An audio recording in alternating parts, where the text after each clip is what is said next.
So we're here today with our friend Laurie Olerich, and we wanted to talk a little bit about her amazing series, the Primani series. It starts with the first book, Primani. We've got Call the Lightning, Stone Angels, and the fourth book will be coming out soon, so you'll make sure to want to check Amazon for that. So we're just going to do a little chat, and we hope you enjoy what you learn. So Laurie, where are you from, and where did your love of writing come from? Well, I'm originally from Pittsburgh, Pennsylvania. I grew up in a little town called Beaver. Everybody always Sorry, my mind just traveled. I went to Beaver High School and lived in Beaver Valley in Beaver County in the town of Beaver. Oh my gosh. Yes, there was a thing with beavers there. So I moved from there to Texas, and I actually finished high school in Angleton, Texas. Okay. So I consider myself a transplanted Yankee. I've been in Texas longer than I've been Right. up north. Okay. So my love of writing basically came from my love of reading. I have loved pretty much every genre over the years, and it's always been my great escape. So eventually I thought, I could do this. Right. Now it's my real escape, because now I can create all the characters and the cities and things that I want. Yeah. So.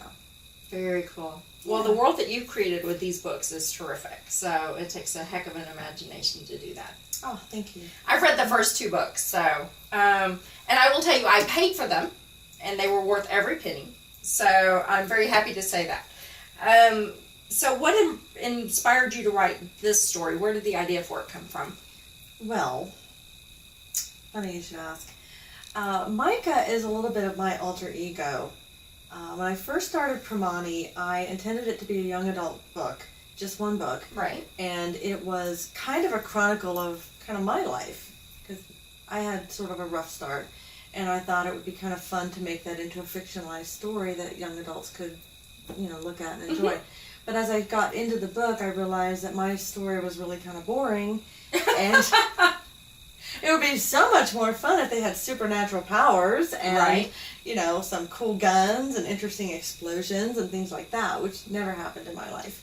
So I cut out the first 6 chapters and made it a older, Right. more of a new adult story, dealing with paranormal romance, supernatural powers, psychic abilities, and all those really cool things that were not in my life. Right. So that's where it started, and my mother is very happy that I cut out those first 6 chapters. Well, one day maybe we'll get to read them. I'm sure you've saved them somewhere. I did. Once it hits a New York Times bestseller list, maybe they'll come out somewhere. Yes, maybe. So how long did they take to write? How long did the first book take? Well, the first book took about maybe 4 full writing months. Took me about 6 months or so to do it, but about 4 months of actual writing and a couple of months of playing with it and tweaking it and trying to get it to where I was happy with it. The second one took about the same. It was about 6 or 7 months for this one, and then this one took the longest writing time. Right. I can't wait to start this. I've actually started the first couple of chapters, but I'm not that far in yet. So, but the other 2 books are terrific, so I would imagine this one will hold as well. So, I know you were in the military. Yes. And you were in the Air Force. Right. Did that influence any of the things that occur in your books? Or how did that influence your writing style? Well, I don't know that it influenced my writing style, other than possibly the use of profanity that's sprinkled throughout the books. It's light, don't worry. Yeah, it's not too bad. But growing up in the military, I spent 20 years in the service around a lot of cops and mechanics and fuels people and kind of the, some IT types, but mostly it was, your manly men. And there's a lot of swearing that goes on. Yes. So I have to trim that back when I write, because otherwise every character has a potty mouth. Right.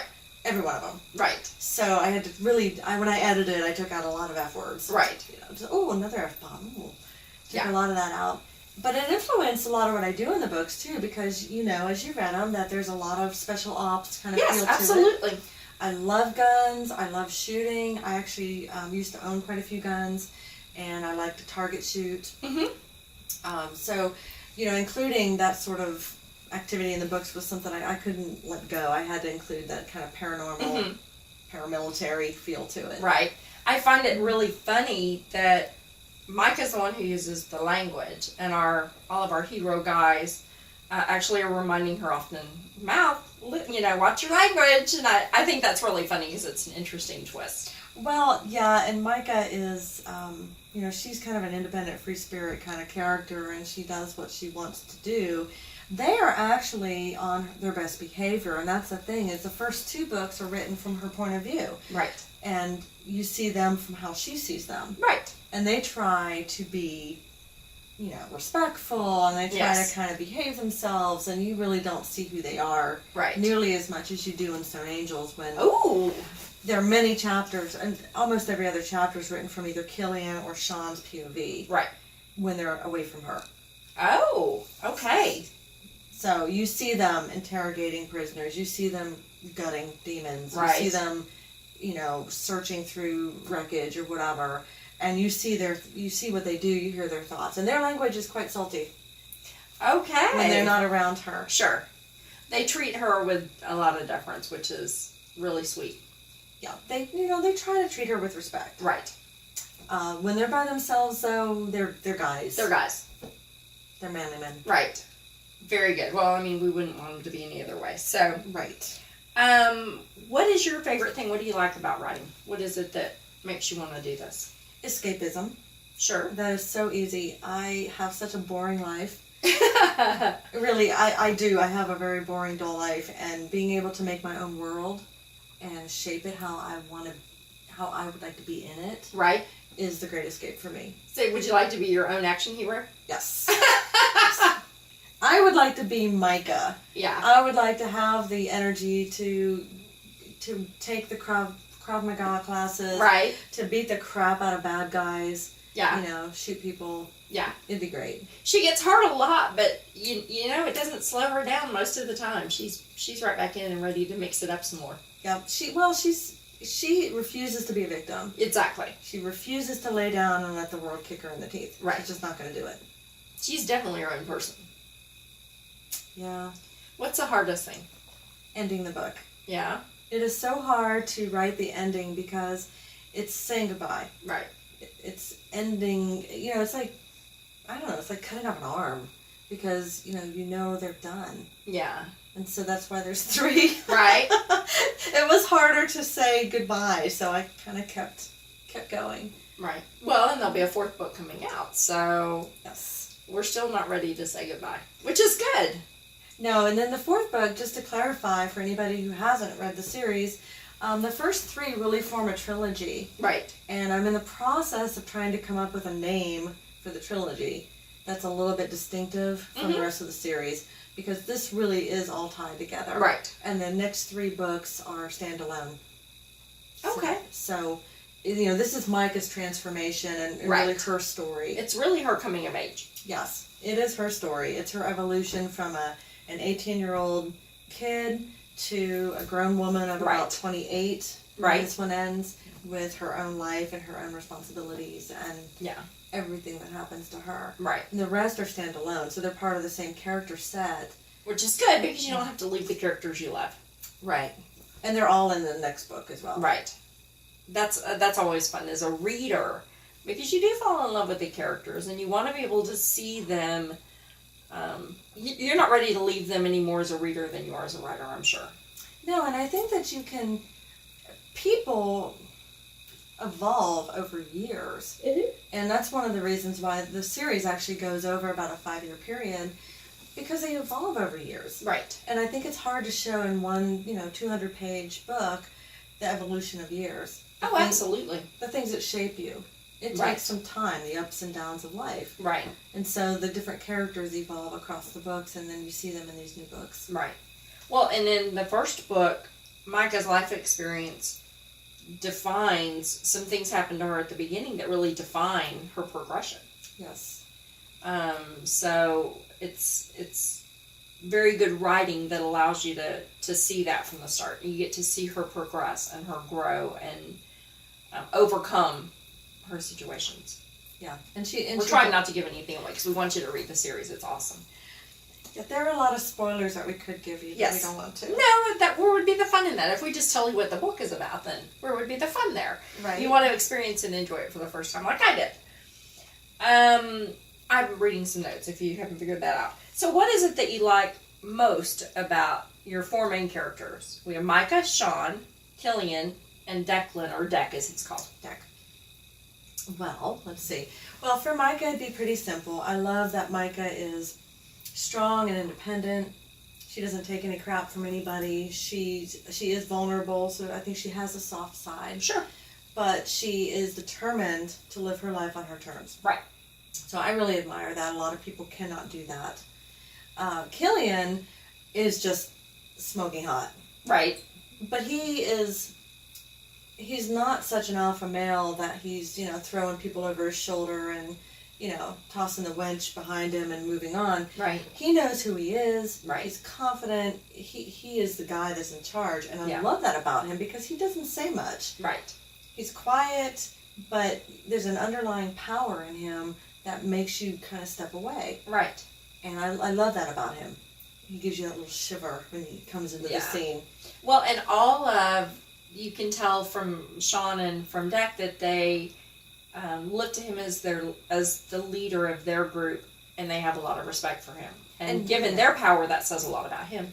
Yeah, and he is. The guys are set up in an ops cell. Mm-hmm. Generally, it's 3 to 4 guys, Right. Primani in a cell. And he is their ops leader for that entire New England division. Right. So, he's the oldest. Mm-hmm. In fact, you find out, I think in Call the Lightning, you find out when they were born. Right, you do. You do.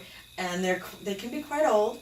But yeah, he's the oldest and he's the most knowledgeable. And as you read through the series, particularly in Call the Lightning, it comes out, he's not simply a Primani. He has ancestral powers from his parental lineage. Right. I guess. So he's a special kind of treat all of Yes. his own. And then Sean and Killian, to finish your question, Sean is just, he's fun. He's kind of stick in the mud. He doesn't have much of a sense of humor most of the time. Doesn't say much, but his heart's in the right place, and he'd kill anything or anybody to protect Micah. Right. But he's kind of just a guy. He's just a guy. And then Declan is the sweet one. Yeah. He's the one that likes poetry and music, and he's the healer, and his healing skills come into play not only with Micah. Sure. But as through the books, he becomes very important to the team. Right. And he really keeps, one of the problems when something happens to Deck is that he is the one piece of the puzzle that keeps the guys from losing their humanity. Right.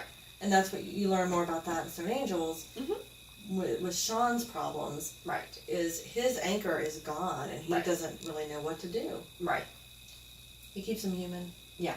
As far as supernatural, non-human right. creatures can be. Well, and that probably leads up to what would be a good description of the Primani, because we've mentioned the word a lot, but at this point, What are the they? only thing you know is that they're supernatural. What are they?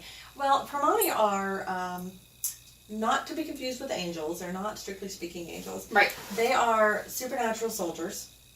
They once were warriors in whatever culture they were in. These three in particular are Celtic in origin, but there are Primani that are descended from Genghis Khan. There are Primani that come from Northern Europe, from the Sure. Vikings, and you meet them a little bit as the story progresses, but they're handpicked. They're super warriors in their own time, and they are handpicked for their valor and their strength and their courage and their pureness of heart, if you will. But they're picked by the archangels to become Primani, and in order to become Primani, they have to become immortal. Right. Otherwise, why would you pick them? They're going to die. So the archangels aren't stupid. Right. They give them some of their blood in order to give them their immortality and some of their supernatural powers. And they basically, their whole mission is to keep chaos on the planet in some sort of control. Right. So that humans have a fighting chance. Right. So that the demons don't run roughshod over everything and create all of the chaos that they already do. Yeah. Demons are bad enough, and they allow, they allow some sort of chaos because you can't get rid of all of it. But they basically hunt demons and take care of, all the nefarious plots that come afoot from the demons. Right. But what I like about them is they have a loose code of morals that they follow. They're not religious. Right. Yes, they are very respectful of God, and I don't disrespect God in my series, but they're not fluffy winged angels running around with harps and, all that sort of thing. Right. They're more like mercenaries. Right. They're told to go kill somebody, they go kill that person. Right. And they kill people too. Which is my, my literary license. Right. If, somebody's a serial killer and nobody can catch him, then maybe they might go after him and just... Right. And they're kind of above the law. Right. Well, there's a really funny scene in the first book where Micah realizes what they are, and she lifts Sean's shirt to see if he's got wings, because she thinks he's an angel. Right. And it's just hysterical, because there's no wings. You would be able to see them. They'd stick out somehow. They would kind of stick out, but it's really cute because she has this feeling and knows what they are, but she's got to look, see if he's got wings, which I thought was really funny. And he's like, he looks Are over his shoulder. disappointed? She's like, no wings? And he's like, no. No fluffy wings. But we do get to see the archangels in this, which is fun. And they have really interesting personalities. Do you like Raphael? I do. I love Raphael. Yeah.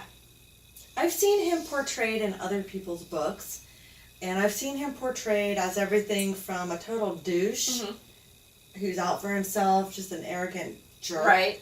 And I've seen him portrayed as a sex-starved stud who's having sex with every human he can find, and I'm like, somehow I don't think that, the angel of science, the angel of knowledge, the angel of, healing would be out treating people this way. Right. Because I tried to stick to, when it comes to the archangels, I tried to stick to the kind of true angel lore. Right. More of the biblical lore of the angels. So in Stone Angels, you get to meet Michael more and Uriel and Gabriel. Right. Oh, cool. Yeah. They have a small appearance. Sure. But I tried to stick to their kind of historical truths as much as you can do in fiction, I guess. Right. But it's easy. I mean, it's a good thing to do because it doesn't take the reader out. If you did something just totally off, then as a reader, it would really throw you off, I think. So there's already enough to get used to with the story and the really cool world and the great characters. So I love my characters. They're awesome. So, are there any traits for your characters that they would find annoying or that you find annoying? Not very many. I mean, I wrote them to be perfect, so it's hard to be annoyed with them. Right. But I think that Sean can be a little bit of a child. I think he is sulky. Sure. And, he's not super in touch with his feelings, which is, part of the problem throughout the whole Right. story is he just doesn't quite get where he's coming from. He Right. doesn't know himself. So that's a little annoying, I think. If I was Micah, I'd punch him in the head. Right. But she seems to like him, so... Well, and he's dealing with feelings or, from a relationship standpoint that he hasn't had before. So... Yeah, it's a little overwhelming. It's a little bit much. It's not normal for them to form these kind of bonds with humans. No. And the way that he formed that physical bond with Micah by sharing his soul, right, that's an issue. Right. And that becomes a huge problem as the story goes on. Sure. They think it's kind of like an oops, crap, what did I just do? Right. But it becomes such a huge problem. By the time you get to the end of this book, it's a game changer. Right. So, I mean, he managed to change Micah's entire existence, and he doesn't even know it yet. So it's kind of fun to see that play out. Right. Are there any things that they would find annoying about each other? Well, I think that out of the three of the guys, probably Sean and Killian are the only two that really kind of bump heads. Deck is a peacemaker. He's happy with everybody. He gets frustrated when they fight, because he is a peacemaker. He gets frustrated when they're at odds at all. Sure. For him, that's just not okay. Right. In their minds, they're brothers. Right. Even though they're not physically related, they've fought by each other for so long. They're brothers. Right. And so they're gonna have issues. Yeah. So that's all I can think of. They're fun characters, and Micah can be a little bossy, but I think that's normal. I think so. If you were in that position, Sure. you would be bossy too. Right. Or at least I would be. Right. Because I'm bossy anyway. She's changing so much too, and she doesn't understand everything that's happening to her. So. And they keep a lot from her. They do. So she's operating on a set of assumptions. Right. That changes. Right. Every couple of years. And sometimes she gets hurt because she doesn't have all the information. Right. So it's a fine line between giving her everything she needs to know and protecting her. Right. And sometimes, as they learn throughout the stories, sometimes the demons don't give them a chance to give her any additional information. Right. So she's snatched off the streets, well, okay. Right. No opportunity. So, this is your first book. Did you have any doubt about putting it out there? How do you deal with those little niggling things in the back of your mind, or do you? I do. I do deal with them. I do have them. With the first one, I was so excited about it, and I had let so many people read chapters and half the book and then all the book, and I had a lot of people reading it, and I really liked it. And I thought, what, this is good. It's a first book. I know that it's not perfect. I had multiple people reviewing it, finding inconsistencies and things like that for me. So I think it's consistent. I think the plot is consistent. And I really was happy with it. Mm-hmm. So I wasn't super nervous about that book. And as I was writing through them, I was just more excited about the story flowing. Right. But when I put Stone Angels out, I really wanted it to be well accepted. And part of the reason was I really thought that it was the best of the three. Mm-hmm. I think my writing has changed a lot. I think my writing has improved a lot. In this book, I used the different POVs, which I thought really made the story stronger. Sure.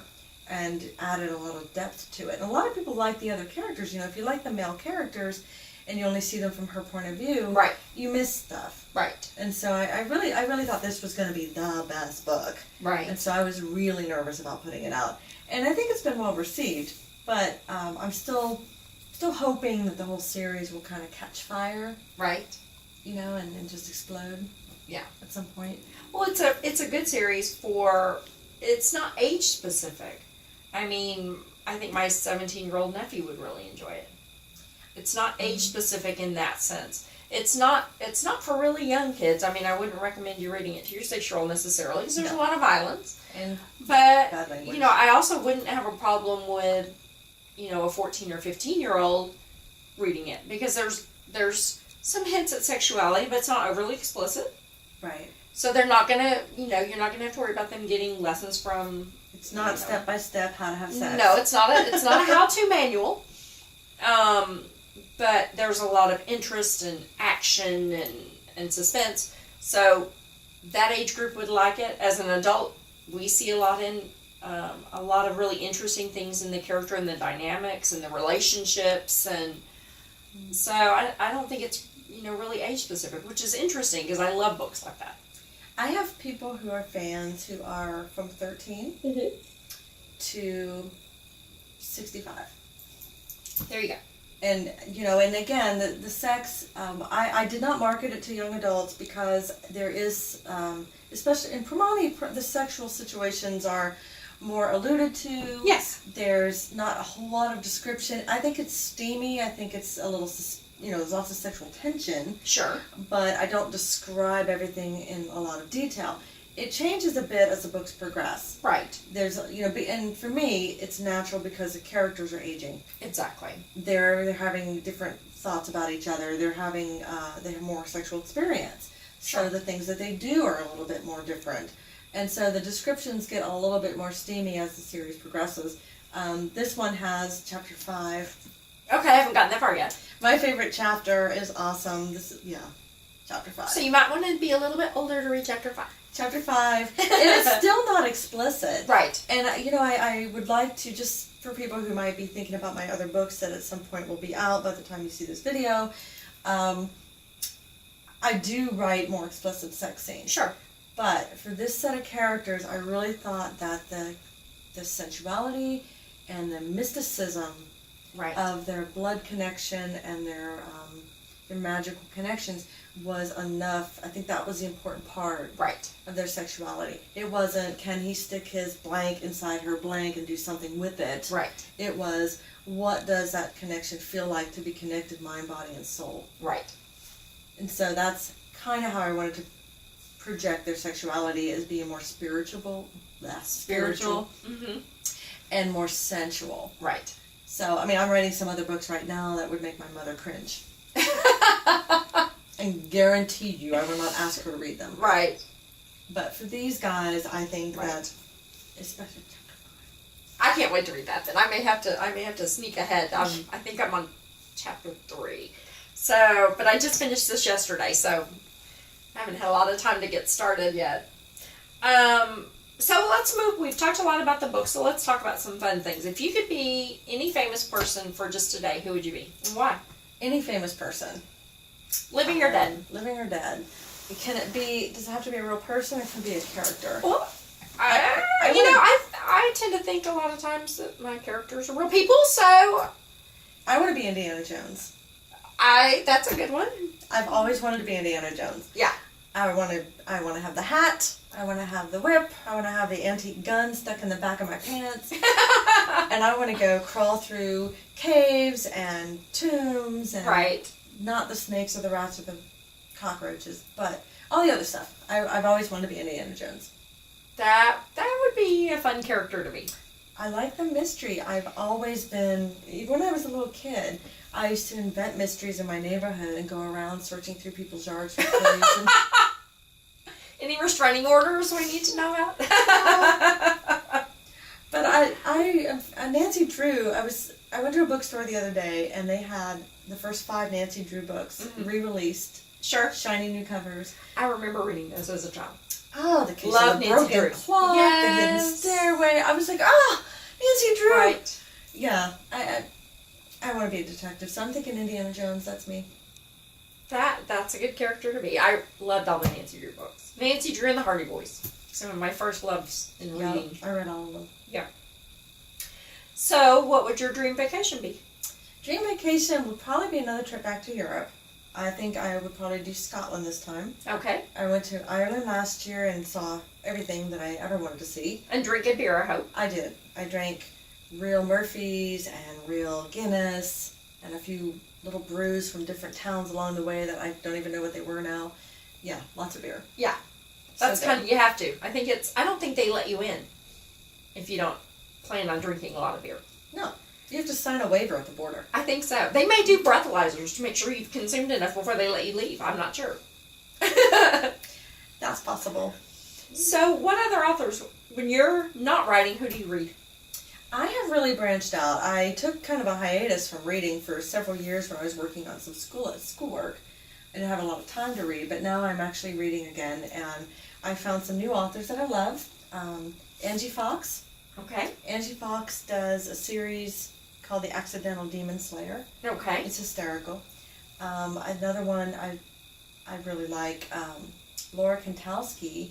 And Laura is a friend of mine, but she writes a Fate series. It's called the Fate series. And it's an urban fantasy romance. Awesome. And I've started reading erotic romance. I have never read, quote, quote, erotic romance. Right. Never. And I went to Wild Wicked Weekend. That's where Lori and I met. Yes, Wild Wicked Weekend. And there are things that stay at Wild Wicked Weekend. We don't. We're not discussing those. No. But I met all these authors who wrote erotica or erotic romance, and I thought, man, a lot of people are reading this stuff. Maybe I should look at something. So I found a few that I really like. I like Eve Langlaise. Okay. Is that how you pronounce it? I think so. Eve Langlaise. We'll say that.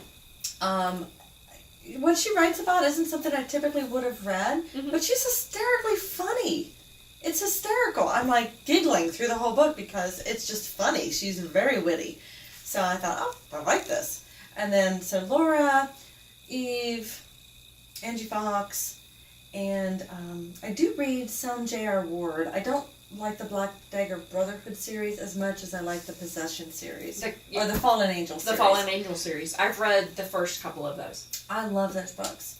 And I gotta say, though, that I don't care less about the souls they're saving, which is the romance part of the book. Sure. That's a whole focus, right, is that romance between the two people. Right. I like the Fallen Angels. I mean, I am rooting for Adrian to not go to hell. Right. And I don't really care if the two souls die or not. Right. I'm like, come on, Adrian.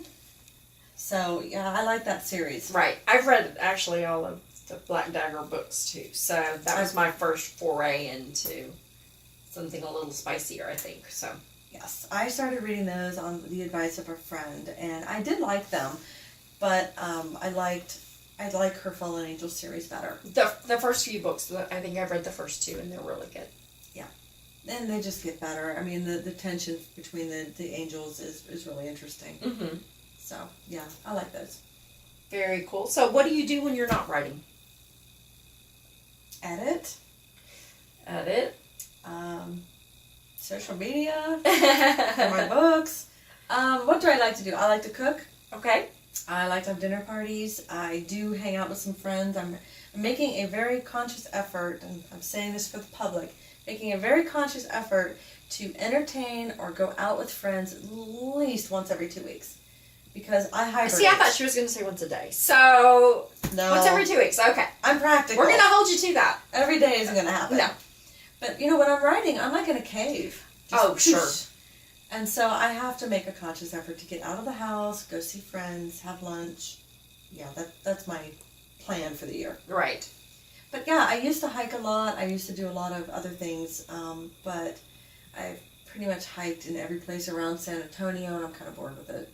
Right. Oh, in the hill country, we have a lot of really interesting hiking places. So, Yes. And you already know you have a place to stay. So I need to come north. Come north a little bit.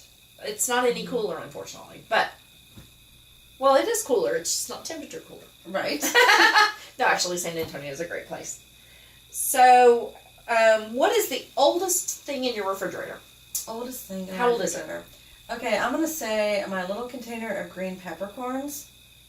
I bought it for a recipe, and I don't use them very often, so it's probably 2 years old. Okay. It's probably time to throw them away. I think I have a tube of anchovy paste that probably has that beet. For making Caesar salad dressing. Yeah, that you don't eat very often. No. I just kind of don't do a lot with anchovy paste. You know what? I've been saying for years that I don't like anchovies until I realized that Worcestershire sauce has anchovies in it. Right. I was like, crap, really? Yeah. I guess I do like anchovies. I just don't like them on my pizza. No fish on my pizza either. I don't want to look at them. Right. What's your favorite food? Ooh. Pick a category, narrow it down. Oh, dessert. Dessert. Everybody's favorite dessert, right? Creme brulee. Okay. One of the easier desserts to make from what I understand, although I've never made one. I love creme brulee. I have a creme brulee Oh! thingy. You've mastered the art of the flame. Yes, burning it. And I like panna cotta too. Okay. I guess I'm a creamy, Right. pudding-ish kind of person. My husband would love that. That's kind of his thing. Flans and those sorts of things. I'm chocolate. I'm all about the chocolate. So I do like chocolate. yeah.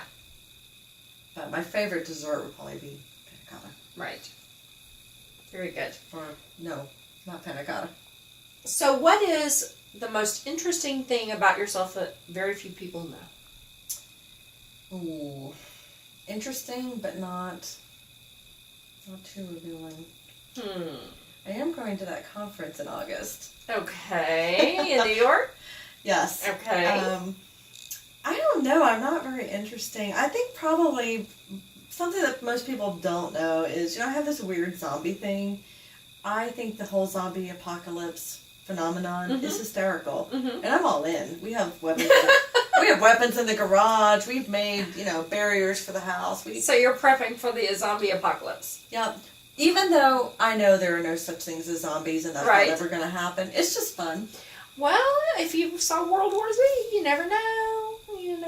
I know there's all the movies and books and all that stuff, and, it's fun to prep. Sure.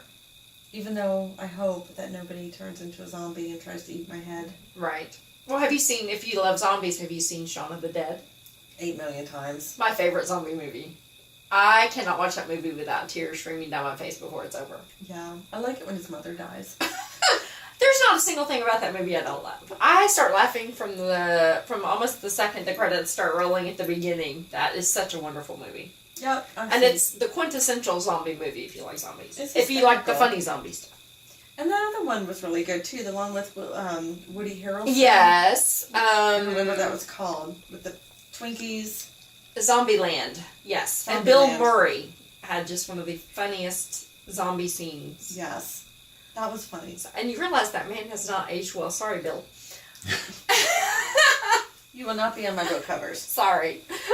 Okay, so what can readers expect going forward? So we know we've got the first three, and they're basically a set. So you've got to buy all three. They're all out. There's no excuse. So get all three. Right. We've got the fourth book coming out. Yes. And that's going to focus on who? Okay, the fourth book is called Broken Souls. And Great name. Broken Souls, I love that name. Broken Souls, it's really Deck's story. Okay. And I'm introducing quite a few new characters. Right. So you meet Rory. Rory is his love interest, and she is kind of a sad character at first. You know, she lives in Brooklyn. She's broke. She lives in a rat-infested apartment. Her window's broken. There's a pervert next door that's always staring in her window. She doesn't have any food. She's about 20 pounds underweight. She's very skinny, and she's doing the best she can, but she doesn't have anything. Mother's dead. She doesn't know who her father is. She has no friends, but she does have a little bit of help. A little old man who meets her at the library. You know, it all takes place in New York City, which is a lot of fun for me. It's my favorite city. Right. So a lot of the book takes place at like the Met. Sure. The public library with the big lions. Right. You know, a lot of it's set in those areas. Central Park. And you'll meet Rain. Rain is yummy. He's yummy. And I actually am going to use him in a crossover series. Okay. So in addition to writing, so you have Deck's story, and the next story after that I've already started is Sean's story. Okay. And it deals with, and it's kind of going to be different because it's a past, present kind of book. Sure. And so there'll be part 1 and part 2 of the book. Okay. That's going to come out probably not for another year though, because I've started another series. Okay. That is not related, but it's called Bad Bad Demon. Okay. And Bad Bad Demon is not a romance. Okay. Not even in the loosest of terms. Okay. But it's awesome. It's as hardcore as you can get, and Rain will be in that series as well. Oh, okay. Yeah, it talks about a group of 4 special ops army guys who get out of the army after Afghanistan, and it kind of chronicles their world a little bit. And Rain is one of those guys. So you meet him in the Primani series, right. But then he's actually a main character in this other series. And not supernatural, or? He's not. Okay. He does have some psychic abilities. Okay. Which he gets from Declan. Oh, okay. It's kind of funny, and this is a little, not really a spoiler, but just a little tease. Mm-hmm. Rain and Rory like each other, and Deck is not supposed to be involved. Okay. But he doesn't like Rain. Sure. But he can't find a reason to hate him. Right. Because Rain is a stand-up guy. Right. And he's just an awesome guy. And Deck really tries hard to hate him. Yeah. And he can't. So, he has to figure out how to kind of deal with those emotions of, I like this girl, but I can't have this girl, and this is guy, and, you know, so it's kind of funny for Deck. Poor guy he just can't seem to get anything, he can't seem to get laid. Oh, poor guy. I know, and he's so cute, and he just can't seem to make it happen in any point, you know. Mm-hmm. So, he ends up healing Rain from an injury. Okay. And he sends him on his way. So in his mind, he's helping. Right. But he's also getting rid of him. Yeah. So, it's kind of fun. Self-serving, it sounds like. It's a little self-serving. But, you know, the guy hasn't had sex in like 3 years, and he's like, oh, you know, good Lord, I need to get laid. Right. So it's funny. And Deck's story is darker. Okay. So people can expect to see a side of Declan that they would have never thought was there. Right. He is a lot more intense when he's on his own. Mm-hmm. And he has some interesting preferences, we'll just say. Wow. So that's a tease. Yes.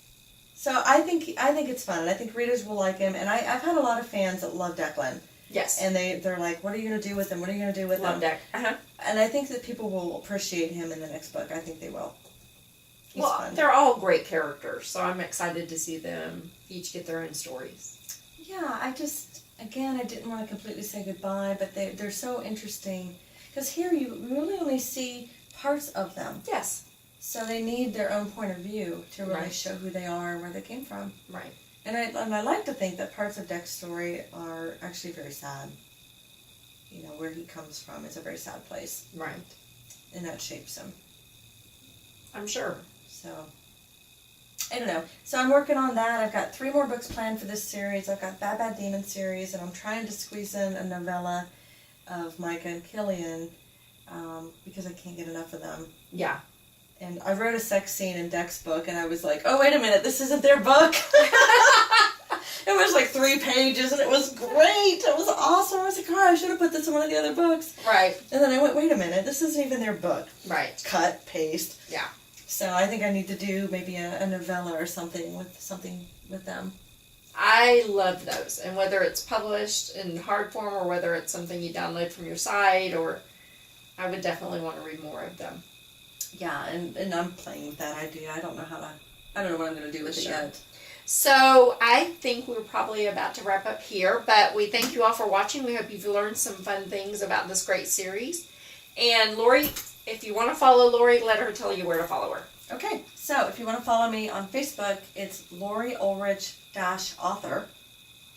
And I also have a website, and it is www.laurieolerich.com.